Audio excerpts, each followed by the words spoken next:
Hello all and welcome back to the 12 Man podcast. Today we have me and Carl. We're going to kick it off with a brief discussion between me and Carl about the previous three games, and then we'll introduce Sean and Jack into later on in the episode. Carl, what do you think of the City and Aston Villa game?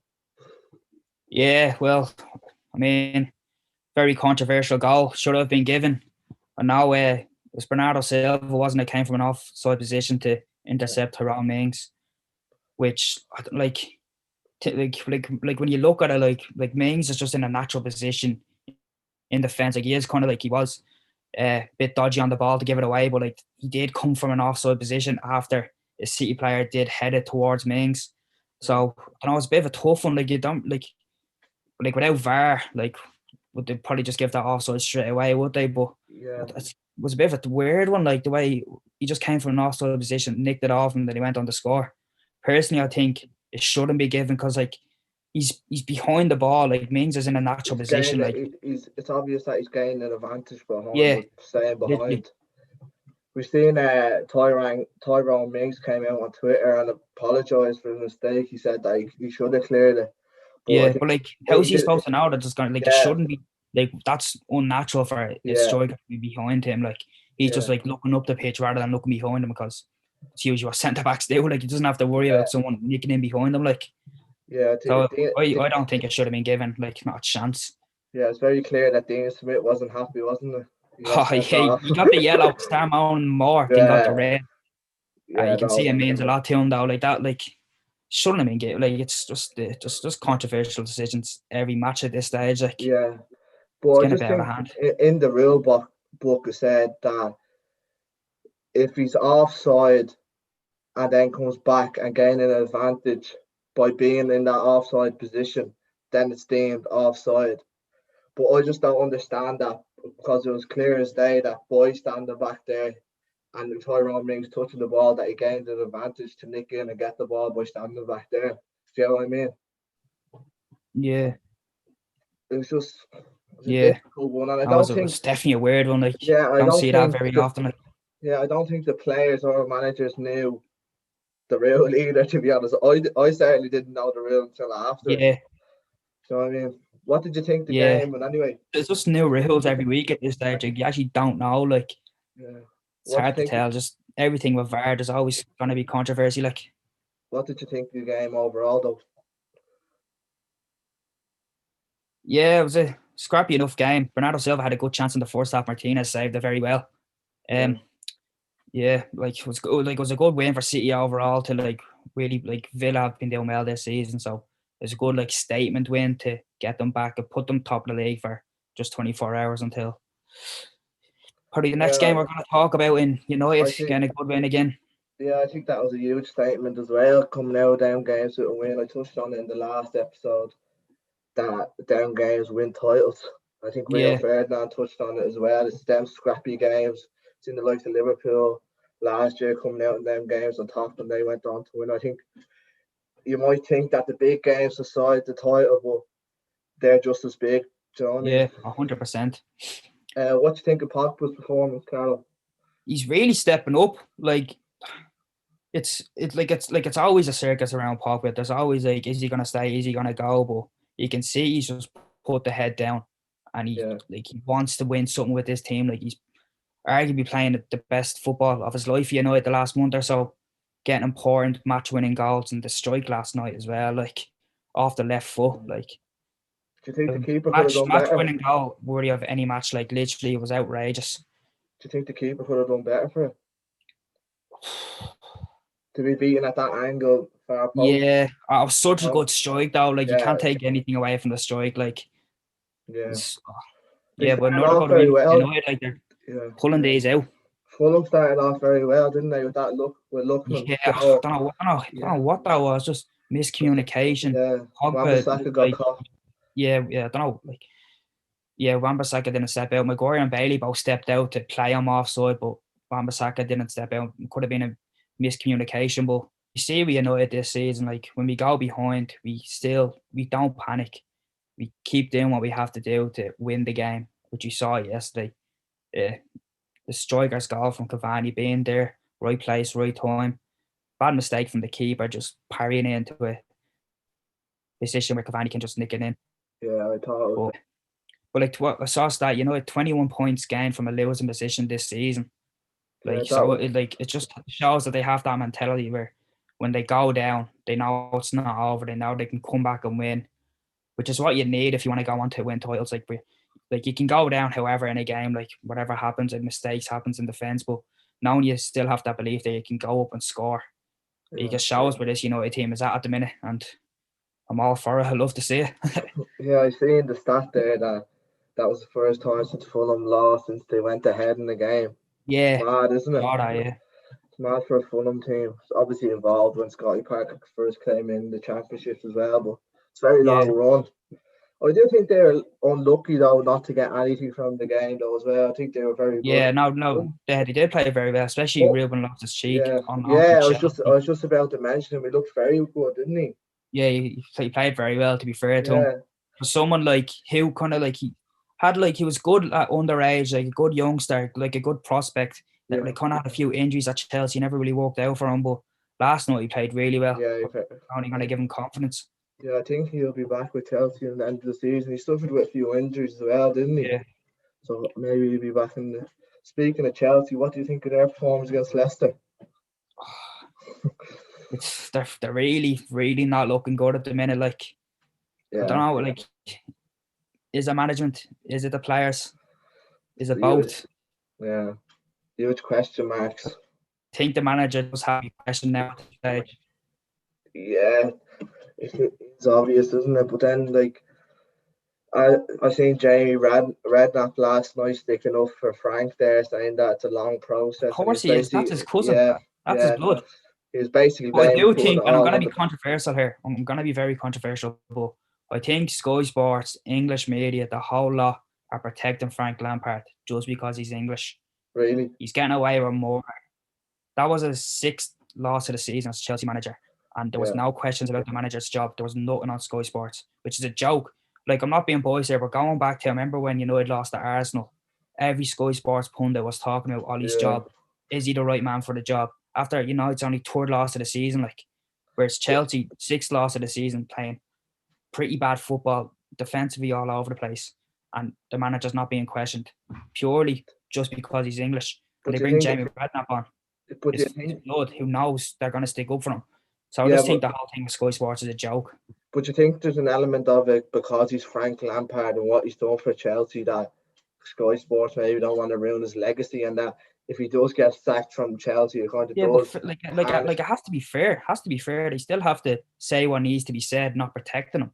Like they are protecting him. Like they never, even the presenter wasn't initiating any questions about the job. It was more so like putting the blame on the players. Like, of course, players have to be held accountable, but it also comes to management. Like, yeah, what would you change if you were Frank? I don't know. Like, what do you think they're missing? Like, he's still very young as a manager. Like, he's still early 40s or maybe late 30s. I'm not sure how old he is, but he's still very young. He came from Derby where he got them to a playoff final but lost. So, does he have enough experience? And like, when things aren't going right, does he have that, like, as I say, experience to like put an arm around the player and say, "Listen, mate, it's gonna be all right." Whereas like a few players are low in confidence in that team.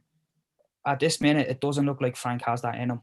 He's still like inexperienced as a manager. Like, he hasn't had to deal with like these problems as a Chelsea manager, like a top Premier League team. Like, it's all well and good being in the Championship with Derby, having a good season, getting to the playoff final, but still, like, you'd want like for to be getting like doing well, you want to be getting out of that league in the Championship, getting up to the Premier League. Now we just got thrown in at Chelsea because obviously he's a club legend, but I don't know. I just don't think he has it in him to bring them to where they need to be, fighting for titles. I think it'll be very similar if Klopp left and then Gerrard got the job. Like, I wouldn't want to see Gerrard going in this early, like after just having literally, like you'd rather see him go out, like, especially Gerrard, like probably gonna win the league with Rangers this season. Yeah. Whereas that's gonna build his CV up, do well from, like, not just thrown in straight away. Like, that's never gonna work. Like, no, I definitely wouldn't want to see Gerrard going into that position. Maybe in 10 years' time after moving off from Rangers and going to a Premier League club, and then doing well at Premier League club and then going to Liverpool. But I just think Yeah, Frank might be lacking that bit of experience as well. yeah. But Right, saying that, Leicester were very good. they are very Very, good. very good. Yeah, I touched on Harvey Barnes again in the last episode. I thought he stood out again today, the Yeah. other Oh, night as seriously, well. really stepped up. Like you just look at the Leicester team, there's quality in every position. From goalkeeper to striker, Yeah, and they even have strength and depth as well. Like they know if someone's going to be out. Like for example, Ndidi was out for most of the season. yeah. That lad Mendy came in and did the exact same job, just as good. So So it's a serious side. what Brendan do you Rodgers think? is doing something right. What do you think of that Fofana fella? He looks unbelievable, doesn't he? Yeah. I think he's only 19, 20. Yeah, I Leicester think bought him he in the just summer. turned 20. He just turned Just 20. completely out. Never heard of him before. Ah, Out of the blue signing, but just goes to show Leicester, they're a well-run club. They do business right, and they are where they are because they do things the right way. They have a good manager in place. yeah. Good to see a team like Leicester doing so well in the league. Yeah. What do you think Madison's got for England squad? Do you think he'll get there? The way he's going, definitely. And Yeah. look at it. I don't want to say one thing about Madison. Brendan Rodgers' management of him will probably go completely under the radar because Yeah. at the end of last season, he got injured just after the COVID break. And the team suffered. That's when they kind of fell off the pace and didn't make top four in the end because Madison was out injured. And now at the start of the season, he kind of eased his way with him. They didn't really rush him back into the team. Eased him back into it. I think he brought him on against City. He scored a great goal that game. Yeah. And then ever since then, he's just been starting games and affecting games from the number 10 position is what your number 10 needs to be doing. So fair play to Rodgers on that aspect of not rushing him back in after an injury, taking his time, and the rewards are there now for it. Would you still pick him over? Would you still pick Grealish over him? They're kind of different Yeah. players. Grealish is more of a wide playmaker, whereas Madison is central playmaker. Yeah. So I think it's a bit different. Bring both. Yeah. So right, we're gonna leave it at that for our discussion. To announce that we're joined here by Sean O'Flaherty, a huge Arsenal fan. We answered his prayers and asked him. He has asked us all week to come on, so we finally let him in. We're going to start off, Sean. The two Luda brothers. What do you make of the season so far from an Arsenal point of view?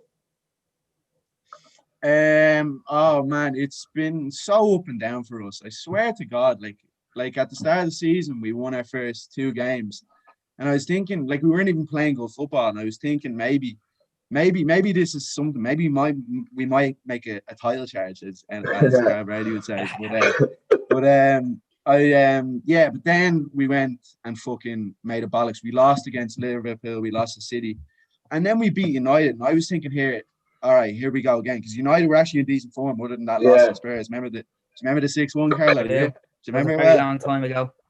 Yeah, it was, unfortunately. But so then we fucking, you're thinking it should be illegal to lose to Burnley at home, and we go and lose 1-0 to Burnley. And honestly, man, from that point on, I was like, hey, this season's going to be an absolute fucking disaster.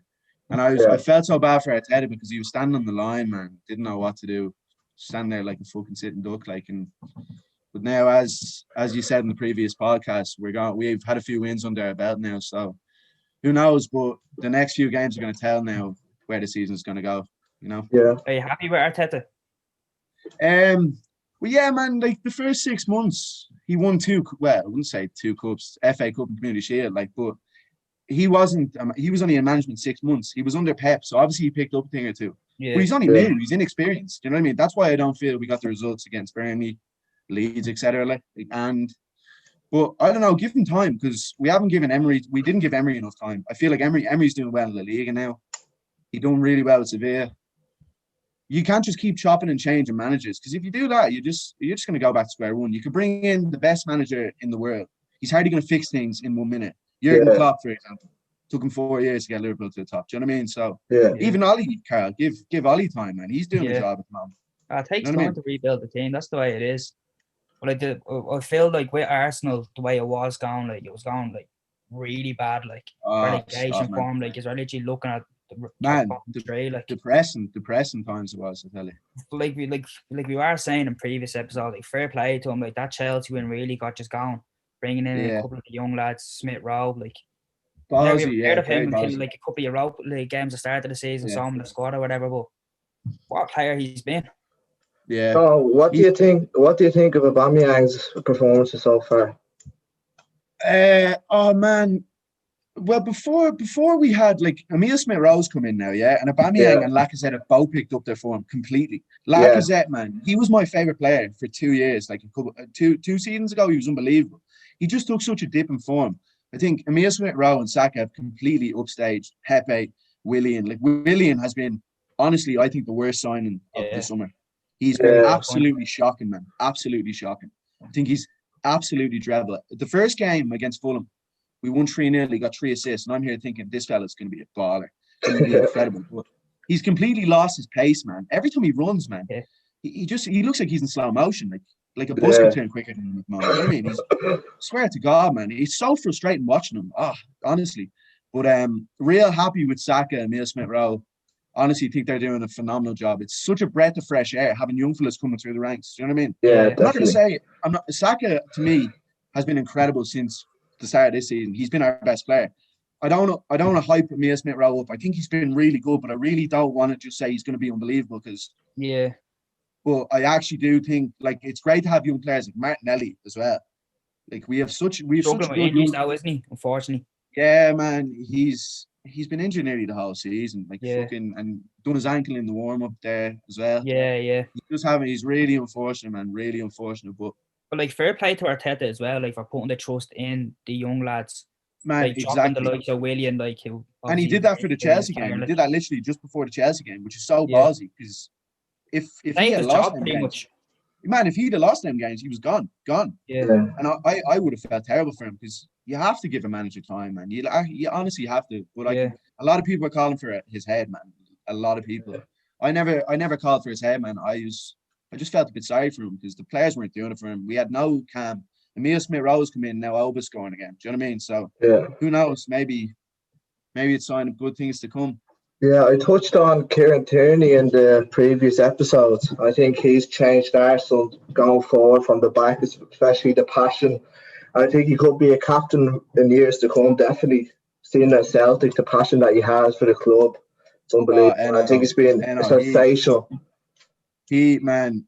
Our defense, as you know, has been such a problem for a long time, even going down that left-hand side. He is phenomenal, man. I don't want to sound deluded here, but man, he's one of the top 5 left-backs in the league, in my opinion. I think he's incredible. He suffered with injuries, man, but the goal against West Brom, incredible. We were playing Crystal Palace last week, and he got injured. He done something with his calf, and Maitland-Niles came in. And I actually like Maitland-Niles. I think he's a good player, man. He's a good squad player, can play. You put him somewhere he plays. But so many times against Palace, it was on that left-hand side where Tierney would have been, and there was a lot of space. Tierney likes to burst forward, and he whips in a ball. Maitland-Niles couldn't do that because he's not left-footed. So many chances we could have had to win that game. But because we had Maitland-Niles there, we couldn't create shit, man. Yeah. But I honestly think Tierney is incredible, man. I really rate him highly. Do you think you've turned the corner from previous games? Yeah, yes and no. Like we haven't really. Chelsea had a dip in form kind of before we played them. Yeah. So the decline of their form happened just as we were playing them. Not saying like we put up a great performance against them, and Chelsea and Arsenal form goes out the window in that game. So but then we played West Brom, etc. And I'm just, as Carl said in the previous video, Southampton away and United at home. Them 2 games is make or break for us. We have to beat Southampton. We have to beat Southampton. If we don't beat Southampton, I don't know what's going to happen, man, because then we won't be up for the United game. United will walk all over us, man. We have to beat Southampton. We're playing them in the FA Cup on Saturday as well. So there is a few more tough games shown in there as well. I think it's at Wolves and Leeds shown in there somewhere. Oh man, our next 5 games, Carl. Our next 5 games are tough. Leeds, Wolves, Southampton in great form. United. This is huge now. This because I'd like to take points off Southampton. I'd like to take 9 points in our next 3 games. And if we do that, top 4 is ours. Top 4 is ours. Yeah. Were you thinking the worst when they were a couple of points off the bottom, or did you believe that it was always going to turn? We seen Leeds go down a few, like 20 odd years ago. Were you thinking that? I know. Honestly, I would never have thought relegation, man. Really? Can't believe, like, it looked from the outside looking in, it looked bad, man. We were coming 14th, I think, at one point, and we were 5 points off the bottom three, 16 games in, man. So it was scary and you're just not looking forward to game weeks. You're thinking, where's the next win going to come from? We lost three and drew one in 4 games, and we played Burnley in one of them games as well. It was just a miserable time, man. But I think you said, have we turned the corner? Our last couple of games, yeah, they were good performances, but the next couple of games are going to really show what we're going to do and where we're going to be. The next few weeks are definitely going to show Arteta as a manager. With Europa League games coming up, he's going to have to rotate the squad, bring in the likes of Willian and Pepe again. Like, does he trust these players? Where he will have to play them, or else players are being overplayed and will be tired. Yeah. So, do you reckon Arteta has it in him to manage the squad well over the next few weeks?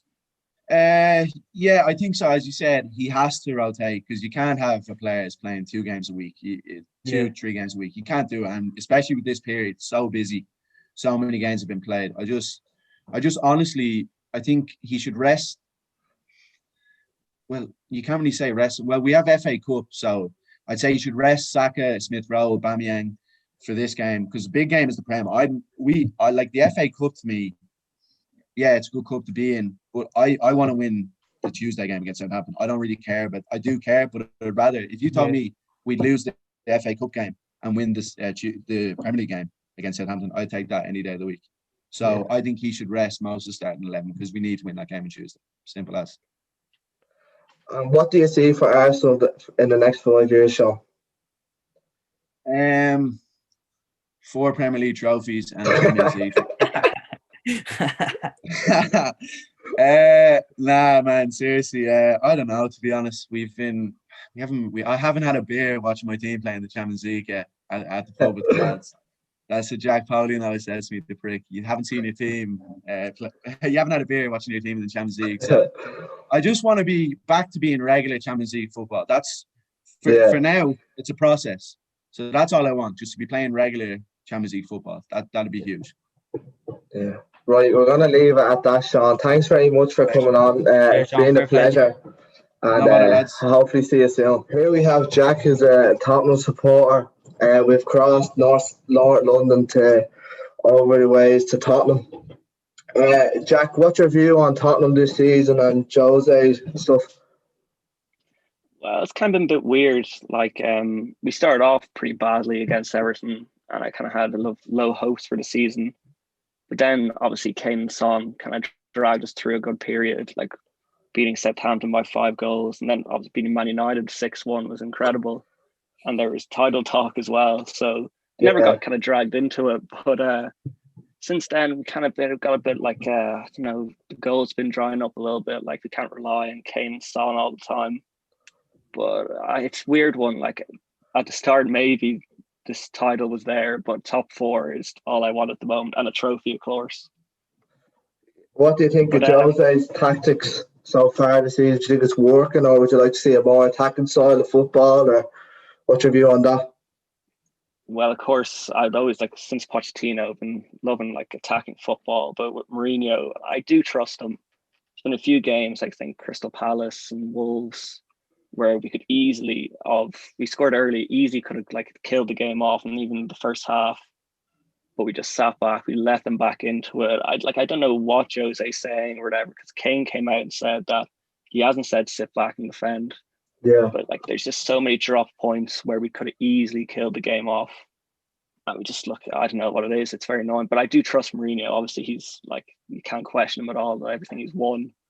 But, like, it is, but for sure, he could a few drop points. We could have been further up the table, but I can't really complain so far.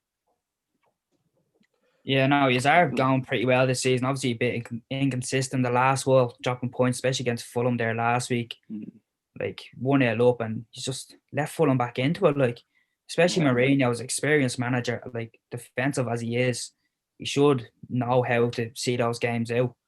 So like obviously Fulham are a good side and they're doing well last while, but yeah, like, are you happy with the style of play? Like as Eno said, like would you like to see like Bale brought in a bit more as like another attacking player who has Yeah. goals in him? Like do you know what the story is with Bale? Or With Bale, I got really excited when he joined. Obviously, wasn't yeah, expecting his like last season or whatever, scoring 20 plus goals. He's been a little bit disappointing, but there's still a half a season to go. See how he gets in. But the thing is, with Kane and Son, you need someone else to back them up. Like Bergwijn, I think is a great player, but he's just no confidence in front of goal. But then you have someone like Ali. Like we've been trying to like create chances and score goals, and that's exactly what Ali does. And for some reason, whatever Mourinho is seeing in training or whatever, he's just not getting a look in at all. I must say, even before Bale, I want to see Ali back in the team yeah. because it's exactly what we need at the moment. So, Yeah, I think you Spurs know, had to let him go. But like, I can understand 100%, why. yeah. It's just like that's kind of Mourinho. Like he's done that every club he's at. He just one player just doesn't run enough in training or just does something wrong in training or something or even in a match, and he just kind of picks on them and never picks them again in games.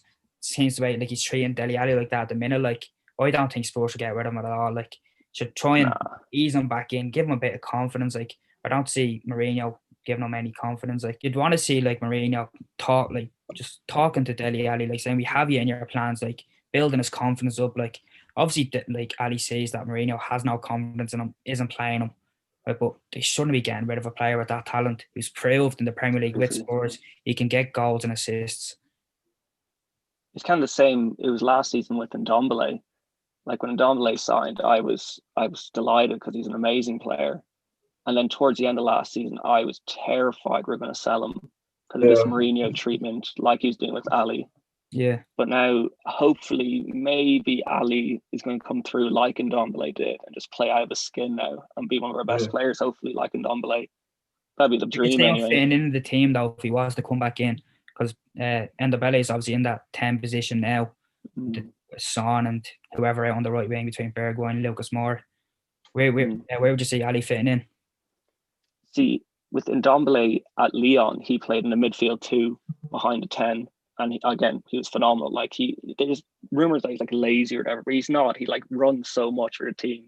Yeah. So if you had Højbjerg, Ndombele in midfield with Ali just ahead of them, that like I just want to see that at least once. It sounds like a perfect midfield. It has everything. So it sounds simple, but I don't know with Mourinho. It's tough to figure out what team he's going to play every week sometimes. I live chill with Mourinho at United. Obviously, like you hope to see these players play together, like Rashford, Martial, whatever, all the attacking players. He just doesn't do it. Like he was playing Fellaini centre mid for us all the time. It was a bad time with Mourinho, but I don't know. He like there was a time in the season where I was like, do you know what? He's actually going to do something with this Spurs team. It was looking that way. I was like, if he was to win a league with Spurs, I'd be sick. Like obviously as a United fan, but I think it was the Liverpool game, wasn't it, that kind of really put a bit lost confidence in the squad. Like you could see the confidence did drop after that late Firmino goal. Oh, it was the killer. I think we drew to Crystal Palace the week before as well. Another game was 1-1 that we should have won. Yeah. Then obviously got going to Anfield and even getting a point would have been so good. I think Bergwijn hit the post and it's just the same story at Anfield. And then I think we lost to Leicester the following Sunday. Yeah. So that's when literally all the title talk literally disappeared. Do you think you need thereabouts though? Yeah, it's still very tight. There's so many teams in the same points up around the top 4 in the top now. So you never know. A few good results. Jack, do you think you need to bring anybody in January to kick on, go win a league, or do you think are you happy with the squad that's at the minute? Realistically, I don't think we'll sign anyone, but a good centre back. I don't know who, obviously everyone's going to say it's but some Van Dijk-esque that comes in and just completely takes over. Like, obviously Van Dijk would be nice, but I don't know who it would be. And for like in the January transfer window, like there's been talk about Eriksen coming back, hasn't there? Yeah, like if we sell Ali and get Eriksen back, I would not be happy with that at all. That would be horrible. Exactly. yeah, a centre back would be the main one. That's the one thing I think. Like, I don't think Mourinho trusts our centre backs at the moment. So that would probably be the one signing I would make. And Jack, do you think Tottenham could kick on under Mourinho, like not even just this season, next year, winning Champions Leagues, or do you see that future under Mourinho for Tottenham, or do you think he needs to change, or what do you think about that? We could, like, obviously Mourinho, there's no questioning him. He's won so many trophies in his career. And you have players like Kane and Son, like they're just phenomenal. And bring back a centre back or Ali coming back into form, and then Dombley kicking on. Like, you never know. Like, again with Bale, not sure if he's going to like really like light up the Premier League or Champions League or anything. But like, the squad is there. We have a huge squad now. Like, we can make 11 changes for FA Cup matches and still be pretty strong. So I think Mourinho is probably the right guy to bring us in a like good direction. So you never know. Sure, he's in a cup final anyway. I'm sure every sport's going to be delighted to even be in a cup final, because it's obviously been so long since the last trophy won. But I'd say that's progress anyway, being in a cup final. Exactly, yeah. Like, it's only the Carabao Cup final, but Jesus, I'd absolutely love to win it. Just want any type of trophy now. I think it's been since 2008 is the last one, so that'd be great. Right, we're going to leave it at that, Jack. Thanks very much for coming on. We really appreciate it. And thank you. We hopefully see you soon. Lovely. Right, so that's the end of this episode. Thanks very much for the audience listening and all the support so far. Please go and like and subscribe to our YouTube channel, and stay safe, everyone. Thanks very much.